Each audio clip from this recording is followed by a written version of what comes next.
let's talk about one single, absolutely intense day for India.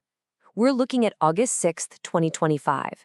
This is a day when the nation found itself slammed by two completely different crises at once, a geopolitical firestorm and a deadly natural disaster. It was a 24-hour period that would seriously test its limits. So that really gets to the heart of it, doesn't it? How did a single day manage to push relations between the US and India, the world's two biggest democracies, to a brand new low?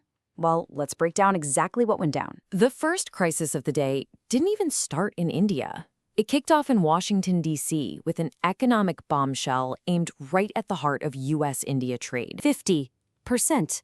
Just let that number sink in for a moment. In the world of global trade, especially between two countries that are supposed to be partners, a number like that is, well, it's a shockwave. It's almost unheard of. So that 50%, that was the new total tariff on all goods from India coming into the U.S. To give you some perspective, this is one of the most aggressive trade moves the United States has ever pulled on a major trading partner.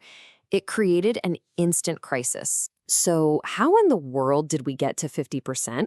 Well, the White House announced an extra 25% tariff, which basically doubled the rate that was already there. The official reason they gave was to put pressure on India because of its oil deals with Russia. But the real kicker? The timeline. All of this was set to take effect in just 21 days. Okay, so you get hit with an economic punch like that. How do you respond? India's reaction was really this fascinating mix of public outrage and, surprisingly, a whole lot of economic confidence. Let's see how they played it. On the diplomatic front, the response was fast and it was sharp. New Delhi came out and officially called the tariff hike unfair and unjustified. Now, you have to understand, in the super careful world of diplomacy, using words like that between partners is a very big deal. But here's where the story takes a really interesting turn. You'd think a 50% tariff would cripple the economy, right? Well, look at these numbers from Indian analysts. They predicted less than a 2% hit on their total exports, and the drag on the entire national GDP, less than 0.2%. That's a tiny little ripple from what was supposed to be a tidal wave. And this number right here, 6.5%, really drives the point home. The country's central bank didn't even flinch. It held its interest rates steady and kept its strong growth forecast. The message from India's economy was loud and clear. We can handle this. But, while all this political and economic drama was brewing, a totally different and way more literal storm was hitting hundreds of miles to the north. And this is where the pressure on India just doubled. On the very same day, the nation's focus was suddenly and violently torn in two, pulled towards a horrifying natural disaster happening in the Himalayan state of Uttarakhand. It all happened so fast. It started overnight with a sudden, massive cloudburst, just an incredible amount of rain all at once. That triggered a catastrophic flash flood that just tore through and swamped the village of Dharauli.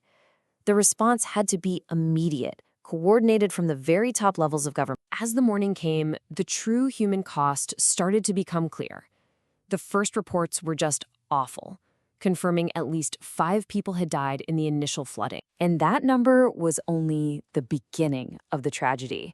Soon, more than 50 people were reported missing, their homes, their roads just washed away by the water. But in the middle of all that chaos, an incredible story of bravery was also taking shape.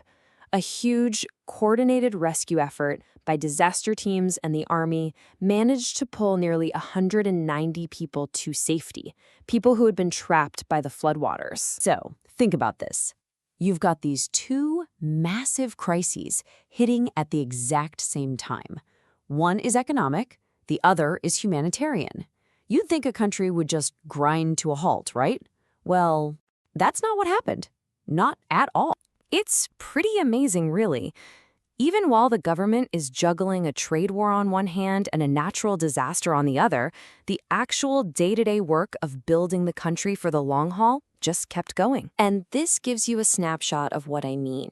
On the exact same day as the flood and the tariff news, you had Delhi launching a new anti-pollution plan, Gujarat rolling out a huge AI strategy, and Tamil Nadu starting work on a new high-tech semiconductor hub.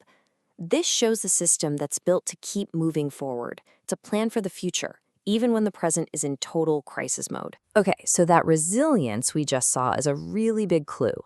Let's circle back to that first crisis, the trade dispute, and ask the big question. What was the end game here? What's the real story behind these tariffs? You've basically got two different stories here. There's the official US line, which is that these tariffs are all about leverage, a way to force India's hand on Russian oil. But then you have what most analysts are saying, which is that this is really just an aggressive opening move, a tactic to get the upper hand in some big trade talks that are just around the corner. And that's the real key to understanding this. This isn't just about Russian oil. Experts are saying this reflects a much deeper disagreement in how the US and India see their place in the world. It's why you're hearing that relations have hit a new low, even though, on the surface, the two leaders seem to get along just fine. So, what's the game plan now? Well, the next steps are actually pretty clear, and they kind of give the game away. First, you've got that 21-day clock ticking down.